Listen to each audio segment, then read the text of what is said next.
দর্শক শুভেচ্ছা দিন। আসসালামু আলাইকুম, আপনাদের সবাইকে স্বাগত জানাচ্ছি। আমি কনক সারোয়ার আজকের অনুষ্ঠানে। আহ, দর্শক, আজকে আমরা কথা বলবো বাংলাদেশের চলমান পরিস্থিতি নিয়ে এবং বিশেষত আমাদের সেনাবাহিনীর সংক্রান্ত বেশ কিছু ঘটনা ঘটছে, বেশ কিছু বিষয় মানুষের মনে অনেক প্রশ্নের সৃষ্টি করেছে। এই বিষয়গুলো নিয়ে আমরা আজকে কথা বলবো। আজকে আমাদের অতিথি আপনাদের অত্যন্ত প্রিয় মুখ, কর্নেল অবসরপ্রাপ্ত শহীদ উদ্দিন খান। শহীদ ভাই, আপনাকে স্বাগত জানাচ্ছি। আসসালামু আলাইকুম, কেমন আছেন আপনি? ওয়ালাইকুম সালাম। ওয়ালাইকুম সালাম। ভালো আছি, আপনি ভালো আছেন তো? জি শহীদ ভাই, আছি আলহামদুলিল্লাহ। তো আপনার সাথে কথা বলা প্রয়োজন, কারণ এই মুহূর্তে আপনি সেনাবাহিনী সম্পর্কে এ পর্যন্ত যে বিশ্লেষণগুলো দিয়েছেন, সেই বিশ্লেষণগুলো সাধারণ মানুষ অত্যন্ত ভালোভাবে গ্রহণ করেছে এবং অত্যন্ত তথ্যবহুল এবং টু দ্য পয়েন্ট অ্যাকুরেট তথ্য হিসেবে মানুষ এগুলো গ্রহণ করেছে। তো সেজন্যই বারে বারে আপনার কাছে ফিরে আসা, বারে বারে আপনার সময় নেয়া। তো আমি প্রথমেই একটু যেতে চাই যে অনেকের মনে প্রশ্ন যে আমাদের সেনাবাহিনীর ভেতরে কি হচ্ছে। আপনি জানেন যে সাম্প্রতিক সময়ে লেফটেন্যান্ট জেনারেল পদে জনাব ওয়াকার সাহেবকে পদোন্নতি দেওয়া হয়েছে এবং তাকে গণভবনে প্রধানমন্ত্রীর উপস্থিতিতে নতুন র্যাঙ্ক পরিয়ে দেওয়া হয়েছে, যেখানে জেনারেল আজিজ অনুপস্থিত ছিলেন, সেনাপ্রধান। আবার একদিন পরে জেনারেল আজিজ আবার এনডিসি তে নবনিযুক্ত জনাব আতাউল হাকিম সরওয়ার, তাকে আবার র্যাঙ্ক পরিয়ে দিয়েছেন। তো নর্মালি কাস্টম যেটা আমরা জানি যে প্রধানমন্ত্রীর কার্যালয়ে সাধারণত তিন বাহিনী প্রধান এবং আইজিপি তাদেরকে নতুন র্যাঙ্ক পরিয়ে দেওয়া হয়। তো হঠাৎ করে এই যে পিএসও কে র্যাঙ্ক পরিয়ে দেওয়া, সেনা প্রধানের অনুপস্থিতি, সবকিছু মিলিয়ে কি হচ্ছে সেনাবাহিনীর ভেতরে, এটি সাধারণ মানুষের প্রশ্ন। আপনি কি একটু বলবেন, ব্যাখ্যা করবেন? হ্যাঁ, প্রশ্ন তো দেখা দিবেই। সাধারণ মানুষের কি বলবে, সবার রক্ষার জন্য তো একটা সেনাবাহিনী, সাধারণ মানুষ ট্যাক্স পে করে, তাদের অর্থে এই সেনাবাহিনীকে পালা হচ্ছে এবং এই সেনাবাহিনী একটা প্রফেশনাল সেনাবাহিনী, সারা বিশ্বে নাম কুড়িয়েছে এবং এর প্রফেশনালিজম যে কত নিচের দিকে চলে যাচ্ছে এই জন্য যে আপনার যে যে জয়স্টিকটা, অর্থাৎ কোন শিপের যদি ক্যাপ্টেন ঠিক না থাকে তাহলে সেই শিপের কি অবস্থা হতে পারে। আজকে দেখুন, আজিজের মতো শুধু চিফ না, এর আগেও এরকম থার্ড ক্লাস চিফ, তবে আজিজ হলো ইতিহাসের সবচেয়ে খারাপ যদি বলেন আপনি। এবং তাকে কে বানিয়েছে? বর্তমান যে অবৈধ প্রধানমন্ত্রী তিনি। এখন এই অস্বাভাবিক বিষয়গুলো কেন হচ্ছে? আজিজ কিছুদিন আগে ফোনে কথা বলল এবং একটা রাষ্ট্রে বা যে কোনো সমাজে বা যে কোনো কমিউনিটিতে যত ধরনের ক্রাইম হতে পারে সে ক্রাইমগুলো সে স্বীকার করেছে অকপটে। সে আমার সাথে কেন কথাও বলতে ছিল আর কেন এগুলো বললো, দ্যাট আল্লাহ নোস। ওই যে বললাম না, আপনি কখনো নাথিং গোজ আনপেইড, একদিন না একদিন সবকিছু বেরিয়ে আসে। আজকে দেখেন যে একটা সাক্ষী আজকে আজিজ দিয়েছে, এটা তো ডিনাই করেনি তো কেউ, আইএসপি এরও কিছু বলেনি, কেউ কিছু নাম নিয়ে কিছু বলতে পারে না। ডিনাই করার কিছু নাই বর্তমান বৈজ্ঞানিক, আধুনিক বৈজ্ঞানিক যুগে। সে আপনার প্রেসিডেন্টকে জড়িয়েছে যে সব ঠিকঠাক করে তাকে চিফ বানাবে, তার ভাইরা যে টেরোরিস্ট আছে বের করে দিবে। সে প্রাইম মিনিস্টারকে জড়িয়েছে যে জিটি, যে তারেক সিদ্দিক, যে আরেকটা ক্রিমিনাল, মানে আই মিন কি বলে ওটাকে, মাফিয়া ডন তারেক সিদ্দিক, সে সে সব হত্যার পিছনে সে হোতা। এবং জিয়া তার কথা বলেছে, যে জিয়াউল হাসান, যে আনাদার, সে মেজর থেকে ব্রিগেডিয়ার পর্যন্ত হয়েছে কিলিং করে। তারপরে এগুলো তো সে বলেছে পরিবর্তন করতে চাইলে শেখ হাসিনা, অর্থাৎ এই this mother of mafias did not change. তার মানে কি, এই যে একটা কোটরি সৃষ্টি হয়েছে, এটা তো কোটরিও বলবো না, কোটরি তো একটা ডিসেন্সি আছে, এটা একটা গুন্ডাতন্ত্রের মানে একটা চরম অবস্থা এই দেশে। আমি কি বলবো, আপনি বলেন। এত কিছু বলার পরেও তারা অ্যাকশন নেয়নি। কার অ্যাকশন নিবে বলেন? সবাই তো জড়িত। আর আজিজের অ্যাকশন নিবে? পুরা ইলেকশনটা করিয়েছে সে 2014 বলেন আর 2018 ডিসেম্বর ইলেকশনে টাকা পয়সা, ক্যাশ টাকা পয়সা ছড়িয়েছে। এগুলো তো কনক্রিট মানে প্রুফ আছে। এরা হলো সবাই এমন ভাবে জড়িয়ে গেছে, এখন একটা টাগ অফ ওয়ার চলছে ক্যান্টনমেন্টে। এই টাগ অফ ওয়ারের মধ্যে কিভাবে কি সিদ্ধান্ত নিবে কিছু কুলকিনারা পাচ্ছে না। ওই বাটপারটাকে ওখানে দেখা গেছে, তারেক সিদ্দিক। আপনি বলেন, আমি কি এমনি তার নাম মাদার অফ মাফিয়াস বলেছি? একটা মাফিয়া তার হত্যার প্রমাণ, তার দুর্নীতির প্রমাণ সবকিছু আমি দিয়েছি, তারপরেও সে তার পাশে দেখা যায় র্যাঙ্ক পড়াচ্ছে। তা একটা অপ্রচলিত নিয়ম, সেটা হচ্ছে ওয়াকারকে লেফটেন্যান্ট জেনারেলকে র্যাঙ্ক পড়াচ্ছে। অর্থাৎ আজিজকে ওখানে যেতে দেওয়া হয়নি। দুইটা কারণ হতে পারে, আজিজ গেলে যদি ওখানে আটকিয়ে ফেলা হয়, অথবা আজিজকে ওখানে এন্টারটেন করা হয়নি, ডাকিনি, মেবি সাম আদার রিজন। কিন্তু লেফটেন্যান্ট জেনারেলকে কখনো প্রাইম মিনিস্টার অফিসে র্যাঙ্ক পড়ানো হয় না। এটা সাধারণত যার যার ফোর্সেস হেডকোয়ার্টারে পড়ানো হয়। যেমন আজিজের এখানে পড়িয়েছে, তারপরের দিন আপনি দেখালেন হাকিমকে পড়িয়েছে, লেফটেন্যান্ট জেনারেল হাকিমকে। That is the tradition. এখন এই যে বিষয়গুলো, এগুলো কিন্তু আমাকে তো অনেকেই যোগাযোগ করছে আর্মির, সার্ভিং, রিটায়ার্ড, আগে তো নিচু লেভেলে করতো, আপনার ক্যাপ্টেন, মেজর, লেফটেন্যান্ট কর্নেল বা কর্নেল, 2-4 জন সিনিয়র অফিসার করতো। এখন সিনিয়র অফিসাররা কথা বলা শুরু করেছে। অর্থাৎ জেগে উঠছে সবাই, নাহলে তো উপায় নাই, সবাই ধ্বংস হয়ে যাবে। আমার বাসা লুট কেন, সবাই বাসা লুট হবে, সবাই বিরুদ্ধে দুদকের চিঠি আসবে। সবাই দুদকে তো একজন আছে, আল্লাহ রহমতে একজন বসে আছে অনেকদিন ধরে, মাহমুদ না কি নাম। এগুলো তো সব they will all be brought to the count. বেশি দূরে নয় এটা। এই যে টাগোবরটা শুরু হয়েছে, এটা শেষ কোথায় যে ঠিকবে? একটা আর্মিকে নিয়ে, হু আর ক্যারিং দি আর্মস, অর্গানাইজ ফোর্স। বদমাইশ বানিয়েছেন, বদমাইশ এখন বের করে দিয়েছে, আপনারাও বদমাইশ, এখন সলভ করতে পারছেন না। বাট সলভের পথ আছে। মাপ চান, go back to the people. হয় শেখ হাসিনাকে যেতে হবে, না হয় আজিজকে জনগণের জন্য কিছু করতে হবে, দুইটার একটা। যে আমি এই প্রসঙ্গে আসছি, তো আপনি কি মনে করেন যে এখানে একটি প্রচ্ছন্ন দুটি ভাগ হয়ে গেছে আর্মির ভেতরে? একটি ভাগের নেতৃত্বে জেনারেল আজিজ, আরেকটি ভাগের নেতৃত্বে তারেক সিদ্দিক এন্ড শেখ হাসিনা? না, এদের কোন নেতৃত্ব নাই তো। আজিজ অভ্যুত্থান করতে পারবে না, কারণ people will not listen to him. সৈনিকরা তার কথা শুনবে না। হাসিনা আজিজের কিছু করতে পারবে না, হাসিনার কথা শুনবে না।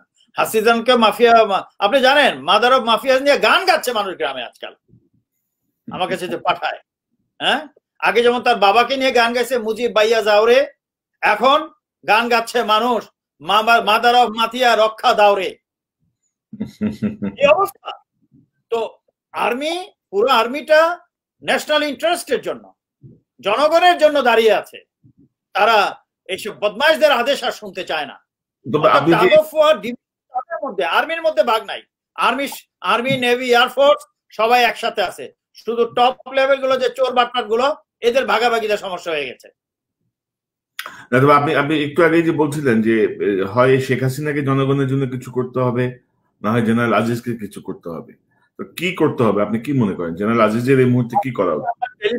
আমার টেলিফোন ডিসকোর্সটা শুনে থাকেন, তার সাথে আমার যে টেলিফোনের কথাবার্তা হয়েছে তার সাথে আমি তাকে একটা সাজেস্ট করেছিলাম যে তুই দোস্ত গণতন্ত্রের স্বার্থে যদি তুই রিজাইন করিস, যেটা আগের চিফরা যদি করতো আজকে গণতন্ত্র অনেক শক্তিশালী হতো। তুই করলে, তুই আমার চিফ হয়েছিস, গর্ব করব তখন যখন রাষ্ট্রের স্বার্থে, গণতন্ত্রের স্বার্থে যদি কিছু করিস, বিকজ আই হ্যাভ ডান ইট। আমার লেভেলে আমার যতটুকু করার জনস্বার্থে বা গণতন্ত্রের স্বার্থে আমি করেছি, এখনো করে যাচ্ছি। আমি তাকে বলেছি। এখন সে কি করতে পারে? অভ্যুত্থান তো প্রশ্নই ওঠে না। জনগণের কাতারে সেও যেতে পারে। হি ক্যান সে যে ভুল, আমার ইলেকশনটা করিয়েছেন আমাকে দিয়ে, অতএব আমি রিজাইন করব এবং সেনাবাহিনীকে বলবো জনগণের কাতারে চলে যান শেখ হাসিনাকে উৎখাতের জন্য। অতএব শেখ হাসিনাকে সে বাধ্য করতে পারে যে আমি যে আমারটা তো জানেন কোটি কোটি মানুষ অ্যাকসেপ্ট করেছে যে নতুন কনস্টিটিউশন করা, শেখ হাসিনা স্টেপ ডাউন, একটা পর্ষদ তৈরি করা এবং রেফারেন্ডাম করে জনগণের ক্ষমতা চলে আসা। কিন্তু এখন একটা ইলেকশন দিলে যদি আরেকটা পার্টিও আসে, ও লুটপাট চুরি বা বাটপাড়ি চলতে থাকবে। যতদিন না আপনি কনস্টিটিউশন তৈরি না করেন, যতদিন না আপনি শুধু কনস্টিটিউশন না, সেই সাথে সকল ডিপার্টমেন্টের ডেমোক্রেটিক ইনস্টিটিউশনস সবগুলার আইন কানুনও এক পার হইতে হবে। আছে তো, ফার্স্ট কনস্টিটিউশনেই আছে যে those laws which are inconsistent, অর্থাৎ যে আইনগুলো এই কনস্টিটিউশনের আইনের সাথে অসামঞ্জস্যপূর্ণ, সেগুলো চেঞ্জ করতে হবে। আজকে 49 বছর করা হয়নি। তা আপনি কি বলবেন? এদেরকে শাসক বলবেন, না এদের মাদার অফ মাফিয়াস বলবেন এদেরকে? বা যারা যারা পুরুষ ছিল ফাদার অফ মাফিয়াস। আর সেনাবাহিনীর কথা তো আমি কিছু বলতেই চাই না। অতএব আজিজ করতে পারে এইটা। আর শেখ হাসিনা করতে পারে কি, সে জানে কে কে মাফিয়াস, বিকজ আমি তাকে বলেছি মাদার অফ মাফিয়া। সে মাফিয়া গুলাকে immediately bringing them to justice. এখন আমি ওই একই জিনিস যেটা আমি আজিজকে করতে বলছি, এই একই জিনিস জনগণের কাছে যে বলবে ওকে আমি আর কতদিন বাঁচবো, আমি একটা মুক্তি দিয়ে যেতে চাই মানুষকে, আর পুরোনো ধারায় এই দেশ চলতে পারে না। There has to be a constitution, জনগণের মাধ্যমে রচিত হবে এবং রেফারেন্ডাম হবে, তারপরে রাজনীতি শুরু হবে। সেম উদ্দেশ্য দুজনেরই সেম। এখন who will bell the ring, I mean কে আগে ঘন্টাটা বাজাবে, এই tug of war will lead to a dangerous situation. এটি একটি জটিল সিচুয়েশন বলা চলে। তবে আমরা যতটুকু খবর পাচ্ছি, যেমন আমি যদি বলি যে জেনারেল আজিজের ঘনিষ্ঠ যারা আছেন তাদেরকে কিন্তু সরিয়ে দেওয়া হচ্ছে বা বিভিন্নভাবে কানেক্টেড ছিলেন। যেমন ধরুন general Shafiuddin, lieutenant general Shafiuddin, তাকে গতকাল নিউ ইয়র্কে পোস্টিং দেওয়া হয়েছে, যিনি যাকে নিয়ে আমি আমার একটা অনুষ্ঠানে এনেছিলাম, যিনি ভাত খাওয়া না ডাল খাওয়া নিয়ে অনেক প্রশংসা করেছেন শেখ হাসিনা। যাই হোক, তাকে পাঠিয়ে দেওয়া হচ্ছে নিউ ইয়র্কে। নিশ্চয়ই আমার এলাকায় স্বাগত জানাবো। অন্তত এক পেয়ালা কফি তো খাওয়াইতে পারবো, কফির দাওয়াত অগ্রিম দিয়েই রাখি। তো আমরা যেটা বুঝতে পারছি যে 9 ডিসেম্বর জেনারেল শামস অবসরে যাচ্ছেন, সাধারণ অবসরে। তো বলা হচ্ছে যে এর পরপরই হয়তো জেনারেল আজিজকে সরানোর ব্যাপারে শেখ হাসিনা উদ্যোগী ভূমিকা নেবেন, আরো শক্তিশালী ভূমিকা নেবেন। কারণ জেনারেল শফিক এখনো দৌড়ে আছেন, নতুন যুক্ত হচ্ছেন এই দৌড়ে জেনারেল আকবর, ডিজিএফআই এর সাবেক প্রধান। তো সবকিছু মিলিয়ে আপনি কি মনে করেন যে সেনাপ্রধান যদি জনগণের কাতারে না আসেন, বা সেনাপ্রধান যদি এখন বরখাস্ত হন, বা তাকে যদি ফোর্সফুলি চাকরি থেকে সরিয়ে দেওয়া হয়, আপনি তো এরকম একটা আশঙ্কার কথা বলছিলেন যে গণভবনে গেলে যদি আটকায় ফেলে, তো কি হতে পারে? ধরেন আজিজ সাহেবের কি পরিণতি হবে উনি যদি পদত্যাগ করে, বা উনি যদি সরিয়ে দেওয়া হয় জোর করে, তাহলে কি হতে পারে? আর সেনা আইন কি বলে? আচ্ছা, আজিজের পরিণতির কথা কেন বলছেন? তার পরিণতি সে নিজেই জানে, সারা দেশের লোক, সারা পৃথিবীর লোক জানে যে টেররিস্ট ফ্যামিলি এন্ড ব্রাদার্স আর terrorist, he himself is a terrorist, unfit of an officer became chief of army staff through একটা খারাপ রাজনৈতিক সিস্টেমের মাধ্যমে সরকারকে পাওয়ারে আনার জন্য করেছে। অতএব তার পরিণতি কি আছে? তাকে বের করলেও শেখ হাসিনার মুক্তি নাই। আর আজিজও যদি চলে যায়, if he does not do something as I said, একটা কন্ট্রিবিউশন, সেটা হলো যে জনগণকে বলে যাবে বা আর্মিকে বলে যাবে আমি বিদায় নিলাম, আমি চাই যে আপনারা সবাই একটা কনস্টিটিউশনের জন্য যেটা আমি প্রপোজ করছি আপনারা সবাই এগিয়ে আসবেন, যেহেতু সবাই এটা সাপোর্ট করছে। আর শেখ হাসিনা তাকে স্যাক করে কে মুক্তি পাবে? এটা হবে? বলেন আমাকে। তারপরে কাকে আনবে? আপনি তো আকবরের নাম বলেন।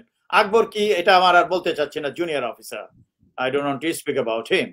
অথবা যে ওয়াকার, ওয়াকার তো দেখতে পাচ্ছেন র্যাঙ্ক করার সময় কি অবস্থা দাঁড়িয়ে আছে, I don't know he has forgotten to stand at শান পজিশন অর নট। তারপরে আপনি দেখুন তারপরে তারেক সিদ্দিক দেখেন, ওই মাদার অফ মাফিয়ার পাশেই আছে। তো মাদার অফ মাফিয়া বলবো না কেন? মাফিয়া পাশে দাঁড়িয়ে আছে, প্রমাণ সহ যে একজন মাফিয়া। এই যে আপনি নামগুলো বলছেন, প্রফেশনাল অফিসার গুলা কোথায় যাবে? অকারের যে কোর্সের যে টপ করা বা ভালো ভালো প্রফেশনাল অফিসাররা, যাদেরকে বিদেশ থেকে ট্রেনিং করে আনা হয়েছে, ট্রেনিং করে আনা হয়নি, তারা যোগ্যতার ভিত্তিতে গেছে, তো সেই ট্রেনিং এর ফল কি সেনাবাহিনী পাবে না? আর যাদের কিনা ব্যাড রেকর্ড আছে, আই এম টকিং অ্যাবাউট, যে আপনি আকবর বললেন বা অন্যান্য যারা আছে, তাদের যদি আনা হয়, তো what will be the fate? এতে তো লাভ হবে না। শেখ হাসিনা আরো মাদার অফ মাফিয়া সিস্টেমটাকে আরো অবনতির দিকে নিয়ে যাবেন। উনি মনে করছেন বিদেশি শক্তি তাকে রক্ষা করবে। Please forget it, this doesn't happen.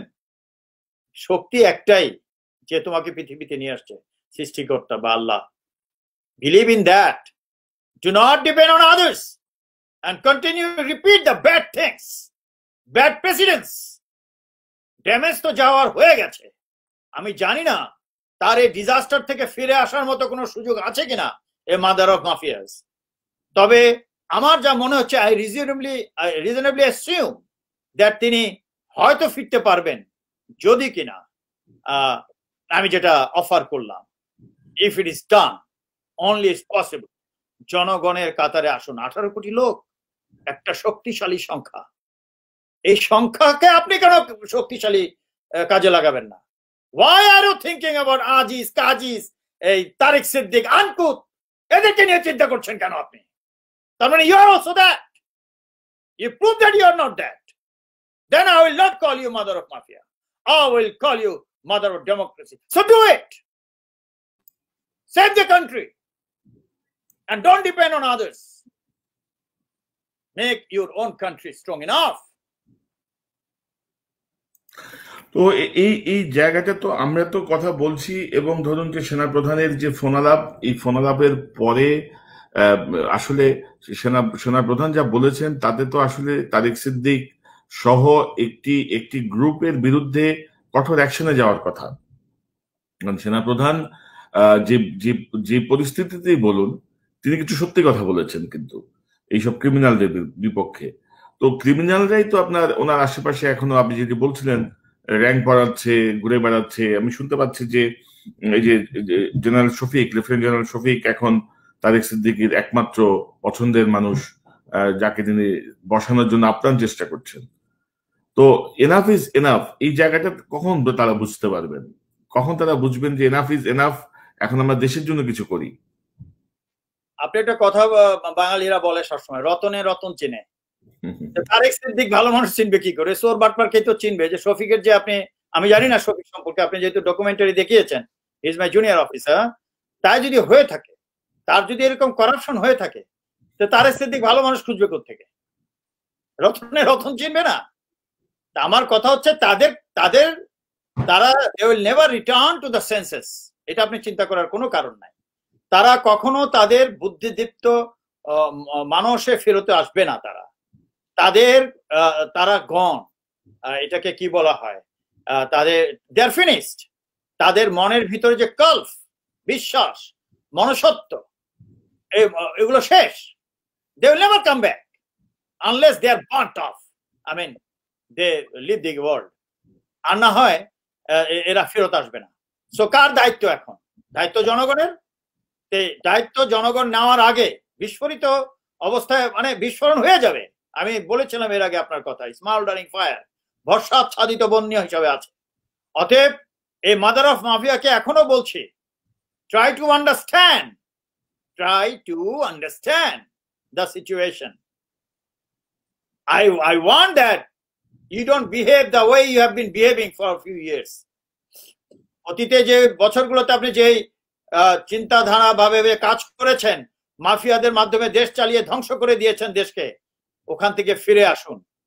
বারে বারে উন্নতি হয়েছে বলুন না প্লিজ, এটাকে উন্নতি বলে না। ওই ব্রিটিশ আমলেও ওই যখন হয়েছিল, আপনার হার্ডিন ব্রিজ হয়েছিল, ওই পদ্মা, যে পদ্মার উপরে আপনি এক যুগ ধরে একটা ব্রিজ বানাচ্ছেন, ওই ব্যবসা চালিয়ে যাচ্ছেন একটাই।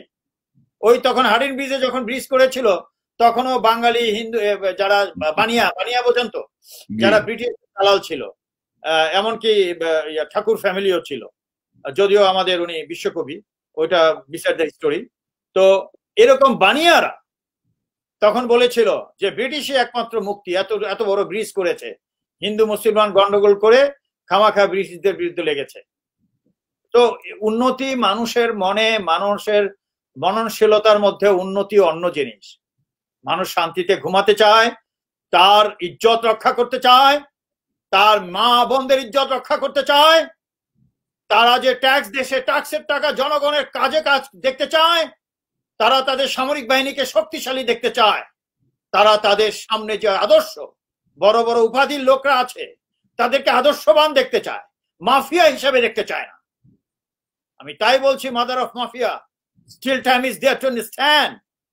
বুঝুন, ওই পদ্মা ব্রিজ নিয়ে ব্রিটিশরা ব্যবসা করেছিল, যেটা হার্ডিন ব্রিজ বলে, ওই পদের উপরে আপনিও করছেন। সাধারণ মানুষ ওই ব্রিজ দিয়ে যেতে পারবে না, যে টোল হবে, যে বাস ভাড়া হবে, যে ট্রেন ভাড়া হবে, সাধারণ মানুষের কিছু হবে না। ওই মাফিয়াগুলো যারা নদীর ওপারেও জমি কিনেছে, এপারেও জমি কিনে ফেলেছে, গরিবের সব জমি ওদেরই ব্যবসা বাণিজ্যের জন্য ওটা কাজে লাগবে। তখনও আরেকটা ক্যাটাস্ট্রফি হবে, তখন দেখবেন ওই ব্রিজ ভাঙতে আসবে জনগণ, কারণ তারা তো ব্যবহার করতে পারবে না ওটা, এটা এত কস্টলি হয়ে যাবে। যে বিষয়টি আমরা আলোচনা করছিলাম, অনেকে বলছেন যে আজিজ সাহেবের ক্ষমতাকে সীমিত করা হয়েছে, তার মুভমেন্টকে নিয়ন্ত্রণ করা, রেস্ট্রিক্টেড করা হয়েছে, তার ক্ষমতাকে কমানো হয়েছে। এটা কি সম্ভব? না, এটা কি করে? সে তো আবার দেখলাম কক্সবাজার না কোথায় গেছে, ওখানে আবার বক্তৃতাও দিল যে দেশ রক্ষার জন্য আমরা প্রস্তুত আছি, কি বিদেশি শক্তি নাকি এই বিষয়টি নিয়ে আমি কথা বলবো। যেমন হ্যাঁ, তিনি বলেছেন উন্নয়নের ধারা বাধাগ্রস্ত করা যে কোনো অপচেষ্টা প্রতিহত করতে সেনাবাহিনী প্রতিজ্ঞাবদ্ধ। পাশাপাশি তিনি বলেছেন যে বহিঃশত্রুর আক্রমণ বা অন্যান্য হুমকি মোকাবেলায় সেনাবাহিনী সবসময় প্রস্তুত থাকতেও তিনি এই কথা শেখ হাসিনা রেফারেন্স দিয়ে বলেছেন। কি বলেছেন? তিনি বলেছেন যে যুগের সঙ্গে তাল মিলিয়ে বাংলাদেশ সেনাবাহিনীর আধুনিকায়ন করে চলেছেন প্রধানমন্ত্রী শেখ হাসিনা। একই সঙ্গে দেশের পবিত্র সংবিধান ও সার্বভৌমত্ব রক্ষায় ঐক্যবদ্ধভাবে অভ্যন্তরীণ বা বহির্বিশ্বের হুমকি মোকাবেলায় সেনাবাহিনীকে সবসময় প্রস্তুত থাকতে আহ্বানও জানিয়েছেন বঙ্গকন্যা।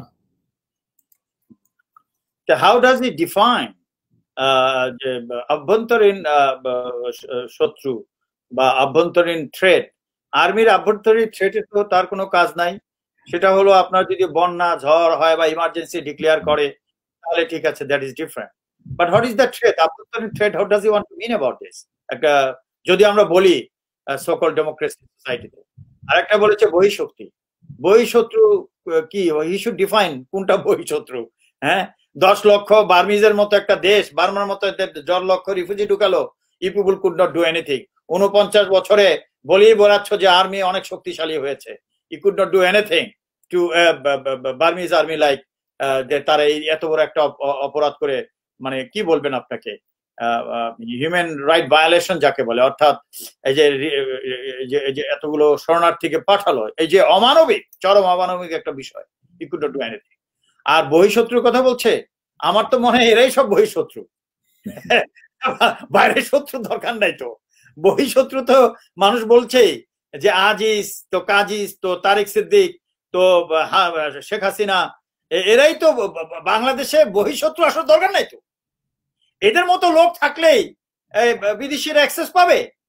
বহিঃশত্রুর আগেই তো আমরা আমাদের যারা এজি, আপনি যাদেরকে আইজি বলেন, আইজিজ, ইন্টারেস্ট গ্রুপ, ইন্টারেস্ট গ্রুপস তো দেশকে মানে ফোকলা বানিয়ে ফেলছে ইতিমধ্যেই।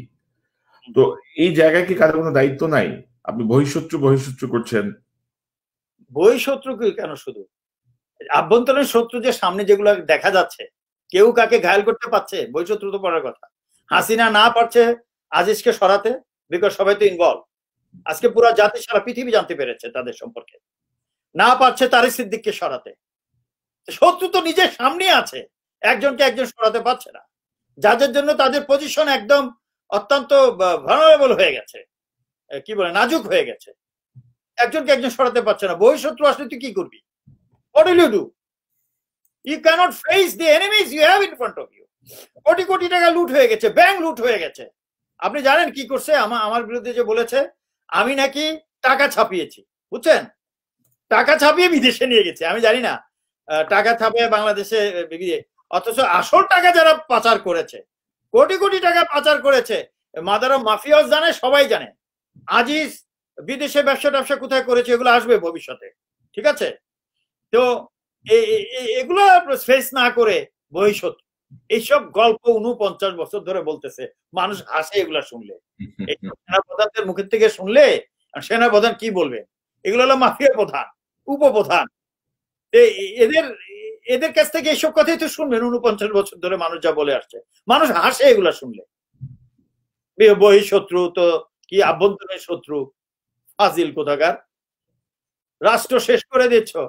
রাষ্ট্রে আজকে আপনি জানেন ক্যাটাস্ট্রফি দ্যাট গোয়িং অন, এগুলা করার আরেকটা কারণ হচ্ছে হলো এই যে মানুষ অভাবে মারা যাচ্ছে, তারপরে এই যে রোগে, ভাইরাসে যে মারা যাচ্ছে, এটার সঠিক মানে এই যে ট্রিটমেন্টটা কিভাবে হবে বা এর যে আপনার সঠিক পরিসংখ্যান, আপনার পরিসংখ্যান না থাকলে how do you fight it out? আপনি তো ফাইটই করতে পারবেন না। তারপরে এত বড় একটা যে আপনার দেশে দুর্ভিক্ষ সহ সবকিছু চলছে, এটার দিকে খবর নাই। দুর্ভিক্ষ তো একটা বহিঃশত্রু এবং ভাইরাসও তো একটা বহিঃশত্রু। What is you control this? এটা তো কন্ট্রোল করতে পারছিনি। সিএমএইচ অনেকে মারা গেছে। ওটা নানা রকমের ঘটনা ঘটিয়ে একটার পর একটা ঘটিয়ে করোনার বিষয়টা তো একদম আলাদাই করে, মানে একদম আড়ালে নিয়ে যাওয়া হয়েছে। পাশাপাশি এই যে সরকারি যে ব্রিফিং টিফিং ছিল এগুলো সব বন্ধ করে তারা এক ধরনের স্বাভাবিক পরিস্থিতি দেখাতে চাচ্ছে। তো আমাদের দেশের জন্য প্রচন্ড দুঃখজনক যে আমরা এত অসহায়। আমি বলবো সাধারণ জনগণকে, শেষ পর্যন্ত শেষ হয়ে যাবেন, কিন্তু আপনারা যদি নিজের দেশ নিজে রক্ষা না করতে পারেন, এই 2-4 গুন্ডা দিয়ে শেষ হয়ে যাবেন। আপনি জানেন আওয়ামী লীগের নেতারাও ফোন করে আমাকে, বিএনপি অন্যান্য নেতারা তো আছেই, এবং কি তৃণমূলের, যে আমরা রাজনীতি করেছি দেশের জন্য, কিন্তু এখন তো রাজনীতি নাই। আপনি যে স্যার বলেন গুন্ডাতন্ত্রের কাছে আমরা কিছুই না। আমাদের হয় গুন্ডা হতে হবে, না রাজনীতি ছাড়তে হবে। তাহলে এইসব কথা বললে সুইসাইড করেন, আপনি রাজনীতি করেন, এইসব কথা বলেন, জনগণ অর্গানাইজ করেন এবং আপনাদের সংবিধান, রাষ্ট্রের সংবিধান যেটা প্রয়োজন সেটা করুন। বা আপনার যে আওয়ামী লীগ বা আপনার যে বিএনপি, আপনার যে ছাত্রদল ছাত্রলীগ, তাদের যে ঐতিহ্য যদি ভালো হয়ে থাকে, ভালো ফিরিয়ে আনুন। পার্টি ছাড়বেন কেন? পার্টি যারা চলতে দিচ্ছে না তাদের মাইনাস করুন এবং রাজনীতি যেন ভালো মতো করতে পারেন সেই সংবিধান করুন। এই যে একটা মূর্তি নিয়ে চলছে, আপনি এটা কেন করছে? এখন শেখ হাসিনা ইস্যু খুঁজছে, এরা ইস্যু নিয়ে তো আসছে রাজনীতিতে, বুঝতে পেরেছেন? সততার সাথে তো রাজনীতি করেনি, ইস্যু বের করছে যে একটা ইস্যু টিস্যু যদি দেওয়া যায় তাহলে তো। দেখেন মামুনুল হক, আপনি তো দেখালেন বোধহয় কালকে না পরশু, মামুনুল হক আবার বঙ্গবন্ধু কন্যা টন্যা বলে বেশ সম্মান টন্মান করে কথা বলতেছে। তার মানে কি দিস ওয়াজ কন্ট্রোল? এই কথা তো আমি আপনার আজ থেকে 1-1.5 মাস আগে যে আপনার এখানে বক্তব্য রেখেছি, আমি বলেছি না যে এরকম রায়ট বা কোনো একটা ইন্টারনাল সমস্যা সৃষ্টি করবে, all are control by Sheikh Hasina. এই যে বিরোধী দল যেগুলো দেখতে পাচ্ছেন রাস্তায়, ছাত্র আছে কতগুলা, আবার যে বদভূত করে কথা বলে এগুলো কতগুলো আছে, এগুলা সব ডিজিএফআই পে করে। লোকগুলো আসে, জড়ো হয়, চলে যায়, পৃথিবীকে দেখায় আমাদের দেশে ডেমোক্রেসি প্র্যাকটিস হচ্ছে।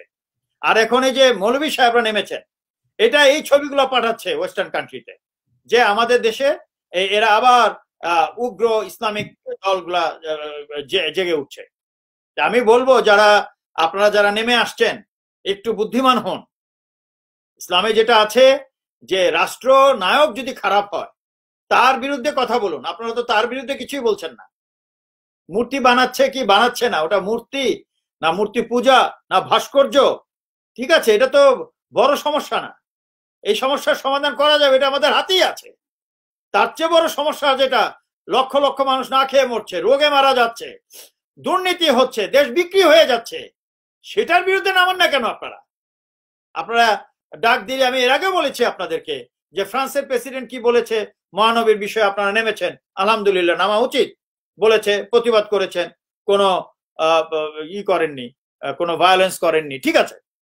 কিন্তু রাষ্ট্র শেষ হয়ে যাচ্ছে, আপনার নিজের দেশ, তাদের জন্য নামেন না কেন?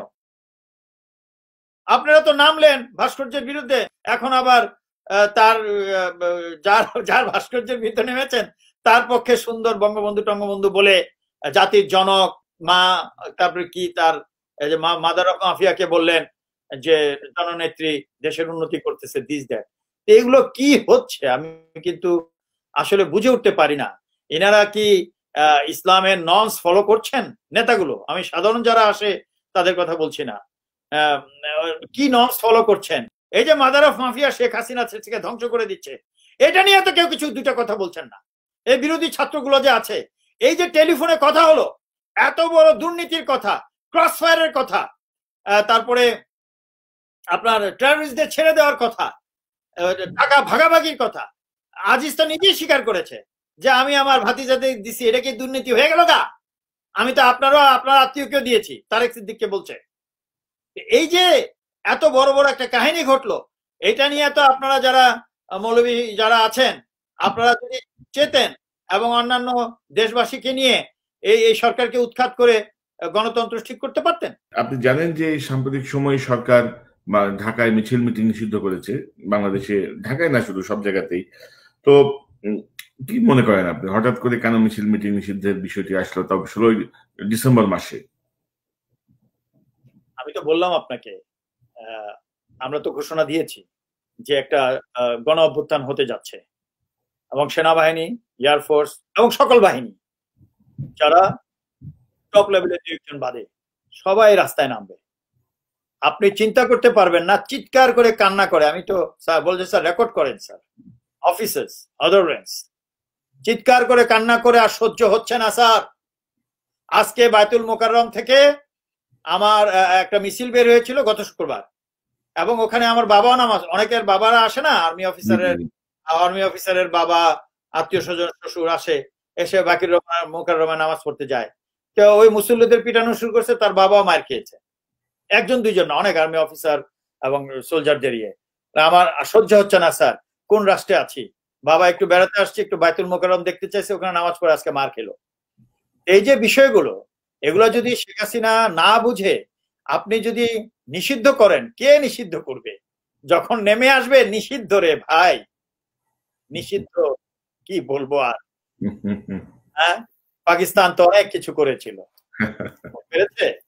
এই যে আপনার 71-এ, তারপরে 75-এ যেটা ঘটেছে, কিছু করতে পেরেছে। তারপরে তাদের মতো এত বড় শক্তিশালী সামরিক সরকার 90-তে অভ্যুত্থানে চলে গেছে। ওই অভ্যুত্থানের আগে যদি এরকম একটা জনবান্ধব কনস্টিটিউশন ড্রাফট করে ওই অভ্যুত্থানটা হতো, আজকে দেশ সোনার দেশ হতো এই 30 বছরে। আপনি জানেন অভ্যুত্থানটা সুন্দর ছিল, ওই একই অভ্যুত্থান হবে এখন। সেনাবাহিনীর লোক জনগণের সাথে থাকবে, পুলিশ সবাই। কিন্তু এবার প্রোগ্রাম দেওয়া আছে, আমি বলেছি, আমি কনস্টিটিউশন ড্রাফট করেছি, how the constitution should be. জনগণ এটা পড়বে, জনগণকে জানানো হবে। এখন মিডিয়ার যুগ, জনগণই বলবে এটা কি কি হওয়া উচিত, কি কি হওয়া উচিত না। কনস্টিটিউশন হবে, সকল ডিপার্টমেন্টের আইন কানুন পরিবর্তন হবে। কেউ রাজা না এই দেশে, প্রধানমন্ত্রীও রাজা না, ডিসি, টিওনো, এমপি কেউ রাজা না। জনগণের ট্যাক্সের টাকা চলে। This has to B understood. অতএব সেইভাবেই হবে, গণ অভ্যুত্থানই হবে। এইসব নিষেধাজ্ঞা দিয়ে লাভ হবে না। শেখ হাসিনা, মানুষ হও, মানুষ হও। তুমি ভয়ের মাধ্যমে পৃথিবী কেউ জয় করতে পারে না। Try to capture the heart of the people.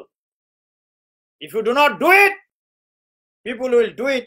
তুমি তো টের পেয়ে গেছো কিছু একটা ঘটতে যাচ্ছে, কিন্তু এই কোথায় চলে, পুলিশই তো জয়েন করবে। ভাই পুলিশ ফোন করেন আমাকে, উনি কি শোনেন কান পেতে? পুলিশ, আর্মি, নেভি, এয়ারফোর্স আমাদের বক্তব্যগুলো জোরে জোরে দিয়ে একসাথে শুনে।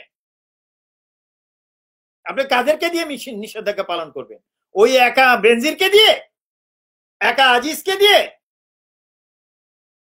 পুলিশই তো ঘুরে যাবে, গণেশ উল্টে যাবে। একটা কথা আছে না, উল্টে গেছে, আই এম টেলিং ইউ। অতএব কোনো রক্তারক্তি হওয়ার আগে পুলিশ তারপরে কিছু থাকবে, গোলাগুলি করবে, দিস দেয়। একটা মানুষের জীবন বা আহত হওয়ার আগে আমি মাদার অফ মাফিয়াসে বলবো, do everything so that people tells you mother of democracy. I will withdraw that. আমি উইথড্র করলে জনগণ বলবে না, আমার বিশ্বাস। এখন গ্রামে গঞ্জে তো গান গাচ্ছে, ও গানটা উঠে যাবে। আমি একটু শেষ প্রসঙ্গে যাব, তার আগে একটু বলি যে সামগ্রিকভাবে আপনি এই গত কয়েকদিনের যে সিচুয়েশন, সেনাবাহিনীর এই যে পদোন্নতি, অবসরে যাওয়া, ভাস্কর্যের আন্দোলন, সভা সমাবেশ নিষিদ্ধ করা, তারপরে যে পতাকা দেয়া বা সবকিছু মিলিয়ে আপনি যদি সার্বিক পরিস্থিতি যদি একটা লাইন আপ করতে চান, তাহলে কি মনে হচ্ছে আপনার কাছে, দেশ কোন দিকে যাচ্ছে?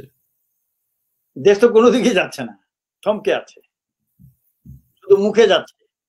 মুখে উন্নতি হচ্ছে, মুখে সবকিছুই হচ্ছে মুখে। আপনি চিন্তা করেন ভাস্কর্যের সমস্যাটা কেন আনলো সরকার এবং কাদেরকে উস্কে দিল? ভাস্কর্যের বিরুদ্ধে কথা বলো, মূর্তি না ভাস্কর্য, ভাস্কর্য না মূর্তি। মানে আপনি চিন্তা করে দেখেন, এটা একটা আমাদের রাষ্ট্রীয় সিদ্ধান্তের বিষয়। শেখ হাসিনা কিন্তু এ নিয়ে কোনো কথা বলে নাই। যে এত কিছু ঘটছে, সে তো রাষ্ট্রের চিফ এক্সিকিউটিভ, সে মানে ধরে নেন অবৈধকর যাই হোক, কোনো কথা বলছে না। কারণ কি, সে তো এটা চাইছে যে একটু গন্ডগোল হোক, এই গন্ডগোল টন্ডগোল দিয়ে যত বছর থাকা যায়, এটাই তো তার টেকনিক। এবং আজিজের বিষয়টা হওয়ার পরে সবাই তখন they should have pulled up their socks.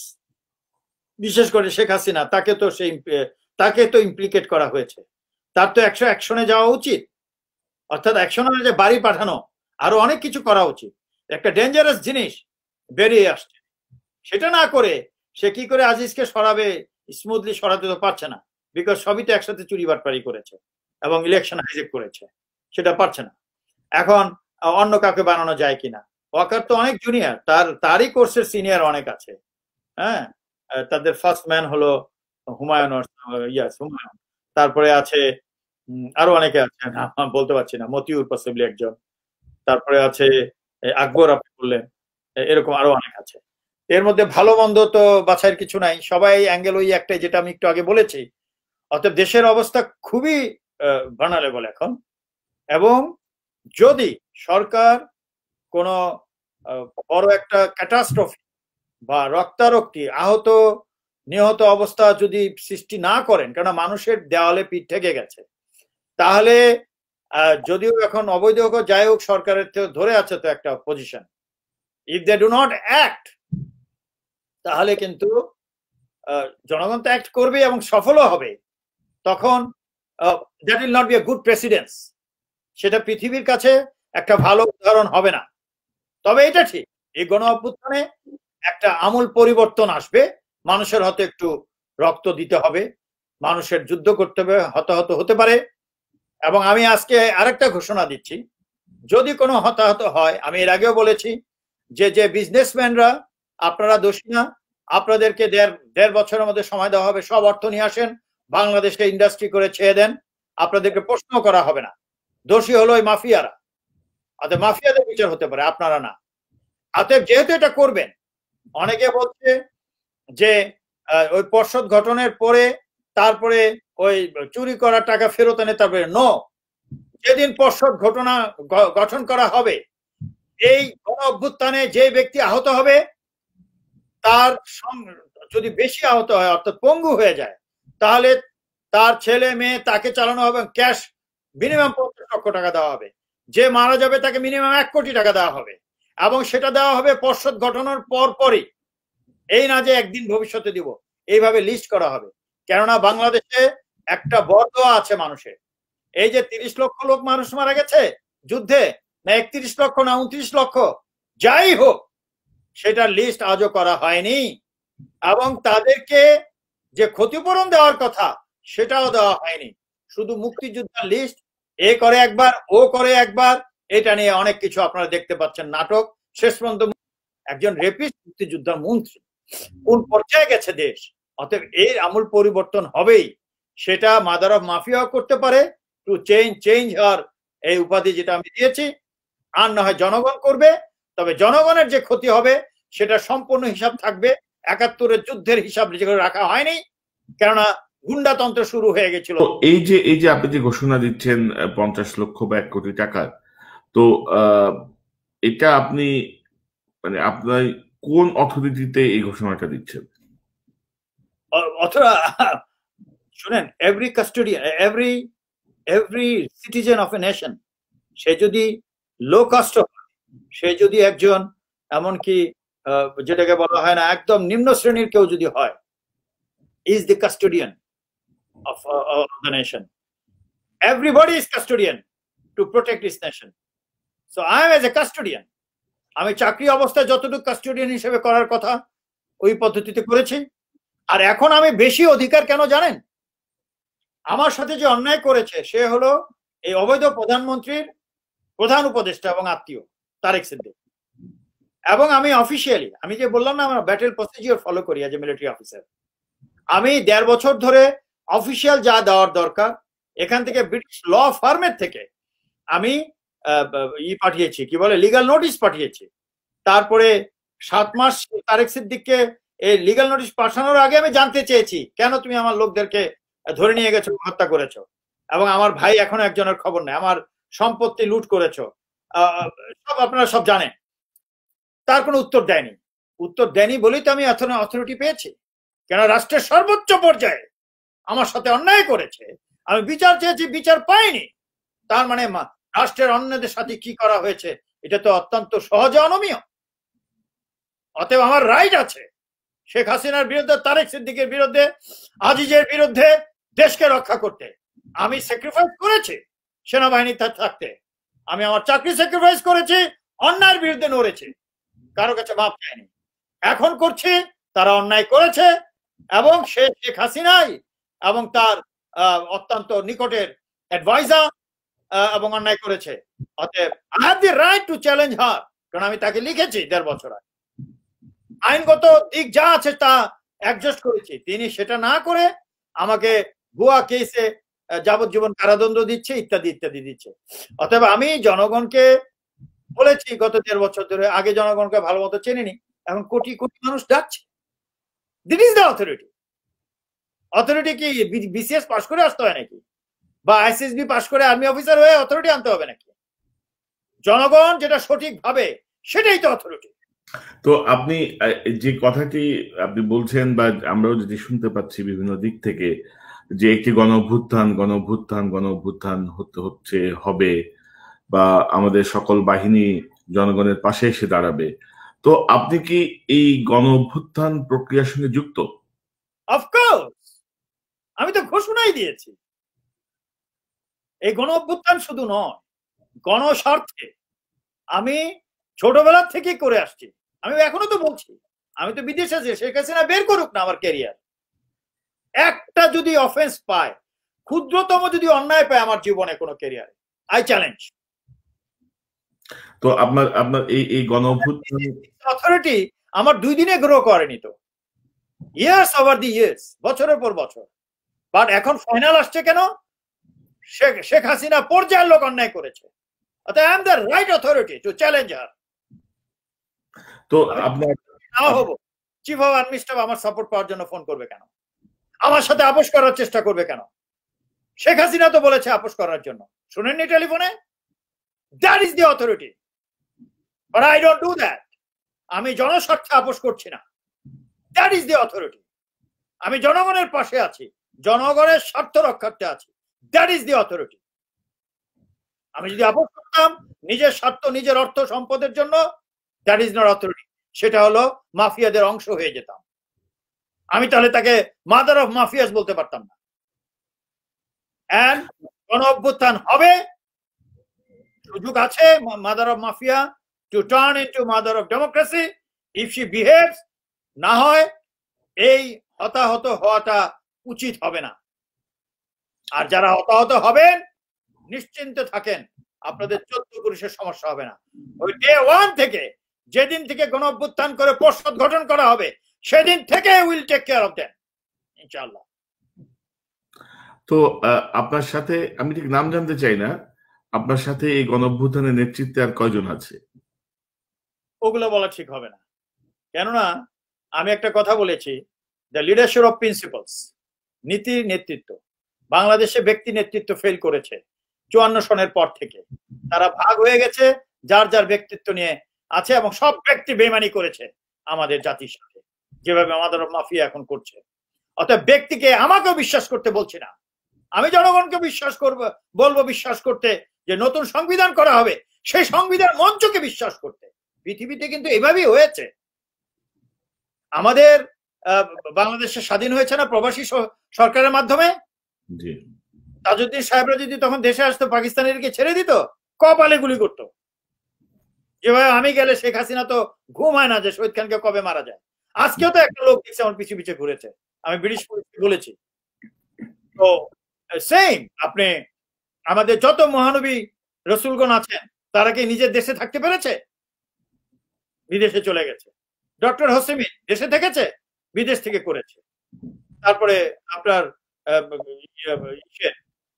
ইরানের যেটাই হোক, ইসলামিক হোক আর যেটাই হোক, যত অভ্যুত্থান ঘটেছে পৃথিবীতে, সব হয় জঙ্গল থেকে, এদের হিন্দু ধর্মেও আছে পবন, সেও তো জঙ্গল থেকে রাজাদের বিরুদ্ধে, এবং অনেকে বৌদ্ধ ধর্ম যে হয়েছে সেও তো জঙ্গলে একা থেকে চলে গিয়েছিল, তাই না? সো অল এই ডাকাতদের থেকে দূরে থেকে মানুষকে জাগরণ করেছে, এজন্য স্যাক্রিফাইস করতে হয়, উৎসর্গ করতে হয়, মজা করতে হয় না। That's what I am telling. যে নামগুলো যদি বলি, এখন মনে করেন 12 জন আছে আমার, আমি নাম জানতে চাচ্ছি না। 6 জন দেখা গেল আমার সফল হওয়ার 2 দিন আগে বিক্রি হয়ে গেল, তো গেল তো আমার সব শেষ হয়ে। এই জন্য বলছি ব্যক্তিতে বিশ্বাস করা যাবে না। আমি জনগণকে বলবো, যে মঞ্চের কথা বলেছি, যে নতুন সংবিধান, গণ বান্ধব সংবিধান আপনাদের, সেই মঞ্চটাই হলো লিডারশিপ। এবং ওই সংবিধান হয়ে যাওয়ার পরে ওই সংবিধানই হবে লিডার। এবং তখন যদি মাদার অফ মাফিয়ার মতো লোকই ওই সংবিধানের আন্ডারে রাজনীতি করতে আসে, তাকে ফেরেশতা হইতেই হবে, জনগণের বন্ধু হইতে বাধ্য হবে। আমি আপনাকে জানি না আর কি 2 মিনিট সময় আছে, তাহলে সংবিধানে দেখা মাদার অফ কি করেছে। জি জি প্লিজ, আমি দেখাচ্ছি আপনাকে। এটা দেখছেন? দেখা যায়? জি দেখা যায়। এটা কি বাংলাদেশের 72-এর সংবিধান? জি, এটা জি 72 সংবিধানে ফার্স্ট টু লাস্ট কোথাও কিন্তু ওই যে 26-এর আপনার কি বলে ওটাকে, 26 মার্চ স্বাধীনতা ঘোষণা করা হয়েছে, এটা লেখা আছে, বুঝেন? কিন্তু বঙ্গবন্ধু ঘোষণা করেছে কথাটা লেখা নাই। আমি কি এতটুকু বুঝাতে পেরেছি? জি। আচ্ছা, এখন মাদার অফ মাফিয়া কি করেছে? 15 অ্যামেন্ডমেন্ট করেছে। এটা হলো 2016-তে বের হয়েছে। কি দেখা যায় নাকি? জি, হোয়াইট রিফ্লেক্ট করতেছে। জি জি দেখা যায়। জি হ্যাঁ, এটা হলো 2016-তে হয়েছে। তিনি কি করেছেন? 150 আর্টিকেলে অ্যাড করেছেন। 150 আর্টিকেল, যেটা অরিজিনালটাতে আমি দাগ দেওয়া আছে। 150-এ 1 নম্বরে যেটা আছে, ওটাকে বলা হয় ট্রানজিশনাল অ্যান্ড টেম্পোরারি পজিশন, অর্থাৎ বাংলা বলায় ক্রান্তিকালীন অস্থায়ী বিধান বলি। সেটা ছিল 150। এখন মাদার অফ মাফিয়া কি করেছে? 150 150(2)। আমি কি বুঝাতে পেরেছি? জি। 2-এর মাধ্যমে তিনি কি করলেন? তখন শিডিউল থাকে সংবিধানে, অর্থাৎ ওটাকে বলা হয় বাংলায় তফসিল। আমাদের ফার্স্ট সংবিধানে 4র্থ তফসিল ছিল। এখন এটাতে 5ম, 6ষ্ঠ, 7ম করেছে ইন লাইন বাই এডিং 150(2), অর্থাৎ 7ই মার্চের ভাষণ ইন করেছে, তারপরে আপনার রেসকোর্সের ভাষণ, তারপরে সে ঘোষণা দিয়েছে, সেটা আপনার ওই যে আপনার 26 তারিখে ঘোষণা দিয়েছে। এই 26 তারিখে ঘোষণা দিয়েছে, এই ফার্স্ট কনস্টিটিউশনে কিন্তু নাই। এখন আপনি বলবেন এটা কোত্থেকে আসছে? সেটা আসছে হলো আর্টিকেল 151। অরিজিনালটাতে ছিল যে নিম্নলিখিত আদেশ সমূহ এত দ্বারা রহিত করা হলো। কোনটা? প্রথমটাই যেটা আছে, আইনের ধারাবাহিকতা বলবৎকরণ আদেশ 1971 সালের 10ই এপ্রিল তারিখে। দেখেন কত বড় কন্ট্রাডিকশন কনক সাহেব, কত বড় জালিয়াতি এই দেশে হয়। সেটা কি? ওই যে আপনার যে 1972 সনের 10 তারিখে যে ঘোষণাটি পত্রটা করা হয়েছিল, সেটা ছিল ওই যে that order was repealed by first constitution. এটা দ্বারা কত নম্বরে? 151-তে। বুঝেন? কিন্তু 151 আর্টিকেলে, সেই 151 আর্টিকেল একইভাবে এখনো আছে নতুন কনস্টিটিউশনে, অথচ সেটাকে ভায়োলেট করে তারা ঘোষণা শেখ মুজিব দিয়েছে বলে 150-এর 2-এ অ্যাড করেছে। আপনি কি বুঝতে পেরেছেন বিষয়টা? বাতিলও আছে, আবার অ্যাডও করেছে। 150 অ্যাড করেছে, 151-তে বাতিল, এবং অরিজিনালটাতেও বাতিল। আরো অনেক কিছু আছে। এই জন্য বলছি যে কনস্টিটিউশন। আর 26শে মার্চের বিষয়টা হচ্ছে, ধরুন প্রথম সংবিধান তো শেখ মুজিবুর রহমান নিজেই বেঁচেছিলেন, তিনিও তো বলেন যে আমি করেছি, বলেন নাই যে আমি ঘোষণা করছি। নাই।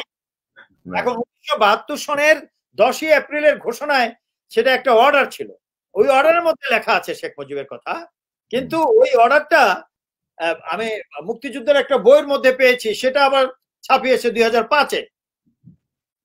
আমার কথা হচ্ছে ওটা যে কি ছিল অরিজিনালি ইউসুফ সাহেবের সাইন করা, that is also a question. But যদি থেকেও থাকে, সেটা তো তিনি বাতিল করেছেন 151 নম্বর আর্টিকেল অনুযায়ী। ফার্স্ট কনস্টিটিউশনে, এবং এই কনস্টিটিউশনে বাতিল আছে, পরবর্তী সকল কনস্টিটিউশনে এটা বাতিল আছে। How can you add this? মানে বুঝেন এই বিষয়টা? বুঝতে পারছি। আচ্ছা, আবার 15 অ্যামেন্ডমেন্টে আরেকটা জিনিস দিছে, মজার বিষয়, আমি আপনাকে বলা উচিত। জোট চুরির একটা সীমা আছে দেশে। আপনি তো জানেন সংবিধানের যে সাতটা কি আছে, এটা হলো সংবিধানের প্রাধান্য, যেটা হাইয়েস্ট ল, জনগণ যে মালিক, সংবিধান এটা বলে দিচ্ছে প্রজাতন্ত্রের সকল ক্ষমতার মালিক জনগণ, ঠিক আছে। এখন এখানে মাদার অফ মাফিয়া অ্যাড করেছে 7 ক। এটা বুঝাতে চেয়েছে যদি কেউ অভ্যুত্থান করে বা সংবিধানের কোনো কিছু চেঞ্জ করতে চায় তাহলে তার ফাঁসি হবে, ঠিক আছে। এখন বুঝে দেখেন, নিজেরও কিন্তু ফাঁসি হবে, নিজের আইনে নিজের ফাঁসি হবে। কিভাবে বলি, এখানে যে 7 ক ক্ষয় কি আছে, প্রথম তো আছে কেউ যদি অনুচ্ছেদ কেউ রদ বাতিল টাতিল করতে চায় তার ফাঁসি হবে। ফাঁসির কথাটা লাস্টে লেখা আছে, সর্বোচ্চ দণ্ডে দণ্ডিত হইবে। এখন ক খ কি আছে, এই সংবিধান বা ইহার কোন বিধানের প্রতি নাগরিকের আস্থা বিশ্বাস প্রত্যয় প্ররাহত করিলে কিংবা উহা করিবার জন্য উদ্যোগ গ্রহণ বা ষড়যন্ত্র করিলে তাহার ওই কার্য রাষ্ট্রদ্রোহিত এবং ওই ব্যক্তি রাষ্ট্রদ্রোহিতের অপরাধে দোষী হবে। আপনি আজিজ যে কথাগুলো বলেছে, কথা বুঝেন, সেই কথা কিন্তু এই 7 ক্ষয়ের মধ্যে পড়ে। অর্থাৎ সব কথাগুলো সংবিধানের আইনের বাইরে। that is the ultra vires of constitution, যেটা কনস্টিটিউশনের বহির্ভূত। This is number 1। নাম্বার 2, যে ইলেকশনটা হলো, আজ ভুট্টোর কেন ফাঁসি হয়েছিল আপনি জানেন তো? এই যে এই ইলেকশন, এই যে মাদার অফ মাফিয়া যে ইলেকশন করলো, এই ইলেকশনের উপরেই ভুট্টো এই বইটা লিখেছে জেলখানায় বসে। If I am assassinated, Zulfikar Ali Bhutto. এখানে হি হ্যাজ, আমি অনেক আগে পড়েছিলাম, রিসেন্টলি অত কিছু মনে নেই। তো সে একটা জিনিস যেটা এখানে যে জিয়াউল হক যে তাকে জেলে ঢুকালো, কিসের উপরে? জিয়াউল হককে কিন্তু এই ভুট্টোই বানিয়েছিল। হ্যাঁ, সে লারকানা, আই মিন একটা ইলেকশন এলাকা, সাম প্রভিন্সে, আই ক্যান্ট রিমেম্বার, সেখানে একদম শেখ হাসিনা যেভাবে করেছে, একদম অর্গানাইজ করে এই আপনার ইলেকশন ইঞ্জিনিয়ারিং যাকে বলে, এবং এটা কমিশন করে এটা কিন্তু বের করা হয়েছিল, ইলেকশনটা যে ইঞ্জিনিয়ারিং করা হয়েছিল, এবং that was the main reason for his hanging. বুঝতে পেরেছেন? এটা তো কনস্টিটিউশনের ভায়োলেশন। এখন শেখ হাসিনা যে 30 ডিসেম্বর ইলেকশনটা করিয়েছে, ইলেকশন তো হয়নি, এবং এটার যে জোট চুরি হয়েছে, সে তো কনস্টিটিউশন ভায়োলেট করেছে। 7 খ নিজে যে আইন বানিয়েছে, ও তো নিজেই ফাঁসি হবে। I am telling you. আর আজিজ যা বলেছে তো সেটা আছেই, খুন খারাপি, দুর্নীতি, আপনার এক্সট্রা জুডিশিয়াল কিলিং, এটা তো আছেই, প্লাস আপনার ফাঁসি তাদের হইতেই হবে, বিকজ আপনি কনস্টিটিউশন ভায়োলেট করেছেন, জনগণের রাইট আপনি হনন করেছেন। ঠিক আছে, নিজের বিধানেই শেখ হাসিনা নিজেই ফেসে যাচ্ছেন, ফেসে গেছেন, অলরেডি ফেসে গেছেন। এটা রিপেয়ার করার সুযোগ তিনি যদি ভাবেন করবেন, নাহলে ওই যে পাপে বাপকে ছাড়ে না, একটা কথা আছে না, somebody has to pay both at in this world and after death, pay করতে হবে। গণেশ শহীদ, আমরা একদম শেষ প্রান্তে, আমি আপনাকে একটি আমার ভিডিও লাইব্রেরিতে আমার একটি সংগ্রহে এই বক্তব্যটি পেলাম। কয়েক বছর আগে শেখ হাসিনা তিনি একটি দলীয় অনুষ্ঠানে প্রধান অতিথির ভাষণ রাখছিলেন, তার একটি বক্তব্য, ছোট একটা ক্লিপ। এত বড় একটা ঘটনা বাংলাদেশে কি কোনো লোক জানতে পারলো না? কেউ কোনো পদক্ষেপ নিল না? ওই লাশ পড়ে থাকলো 32 নম্বরে, কেন? সে উত্তর আমি এখনো পাইনি। এত বড় সংগঠন, এত নেতা কোথায় ছিল?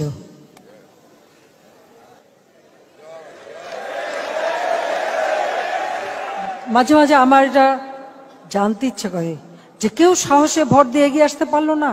এই যে শেখ হাসিনার এই যে উপলব্ধি, আপনি কি মনে করেন যে গত 12 বছরে শেখ হাসিনা যেভাবে দেশ চালিয়েছেন, বা 12 বা 14 বছর যদি বলি, আপনি কি মনে করেন যে যদি কম্পেয়ার করেন দুই শাসন ব্যবস্থা, 72 থেকে 75 এবং 2008-9 থেকে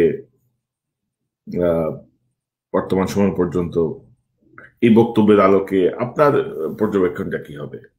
দেখেন, 1975 সনে আমি ক্লাস 5-6 এ পড়ি, অফকোর্স তাই 7 এ পড়ি। এখন বিষয় আছে। উনি যেভাবে কাঁদছেন, ওই যে কান্নার ব্যবসা আমি একবার বলেছিলাম না আগের বক্তব্যে, উনি যে কাঁদছেন, উনি যদি মিন করেন যে তখনকার কেউ কি ছিল না আওয়ামী লীগের, হ্যাঁ আওয়ামী লীগ তো তখন ছিল না, তখন তো বাকশাল ছিল, আওয়ামী লীগ তো ওর ফাদারই কবর দিয়েছে, কেউ কি আসলো না আমার দলের, তখন তো তার দল ছিল না বলে লাভ কি, বাট কেউ এগিয়ে আসেনি। তো উনি যদি মিন করেন, এটা মনের ভিতর থেকে মিন করেন যে সত্য ঘটনাটা ঘটেছিল, দুঃখজনক, তাহলে উনি আজকে যে বিহেভটা করছে জাতির সাথে সেটা যায় না। অর্থাৎ তিনি তাহলে আমি বলবো বছরের পর বছর একটা কান্নার ব্যবসা করেন। আর তিনি যদি মিন করে থাকেন তাহলে তিনি রাজনৈতিক শক্তিকে নিয়ে বিশ্বাস করতেন, রাজনৈতিক শক্তি নিয়ে দেশ চালাতেন, গণতন্ত্র থাকতো দেশে। তিনি তারেক সিদ্দিক, আজিজ, চোর, গুন্ডা, বদমাইশ এদেরকে নিয়ে দেশ চালাতেন না। এখন সে গুন্ডা বদমাইশদেরও ম্যানেজ করতে পারছেন না। ওই যে ফ্র্যাঙ্কেনস্টাইন, এই কথা তো সত্য। আপনি ফ্র্যাঙ্কেনস্টাইন সৃষ্টি করবেন, তারা আপনাকে খাবে, এটা পৃথিবীর নিয়ম। তাহলে কান্নাকাটিটা নাটক। এখন আমি তো একটা প্রমাণ দেখাচ্ছি আপনাকে। এখানে একটা বই আছে আমার মোটামুটি তারেক সিদ্দিক কতগুলো বই বাংলাদেশে ডাকাতি করছে আমি জানি না। এই একটা বই দেখতে পাচ্ছেন, অ্যান্থনি মার্কানহাস লিখেছেন। এটার ফার্স্ট পেজেই আছে, শেখ হাসিনাকে জিজ্ঞেস করেছে 10 years after Mujib death, his daughter Hasina told me that she could not get the agreement of relatives and neighbors in their home place, village of Tungipara to erect suitable monument. People affect differently when you are not in power. প্রশ্ন হচ্ছে, কত সুন্দর কথাটা পরে বলেছে। অর্থাৎ সে তখন পাওয়ারে ছিল না, এরশাদ তখন পাওয়ারে, মৃত্যুর 10 বছর পরে জিজ্ঞাসা করছে মাসকারেনহাস। শেখ হাসিনা তখন দুঃখ করে বলেছে যে আমার বাবার কবরের উপর একটা, ওটা কি বলে, স্মৃতিস্তম্ভ নাকি, একটা লোকরে রাজি করাতে পারেনি টুঙ্গিপাড়ার বাড়ির আশেপাশে কাউকে।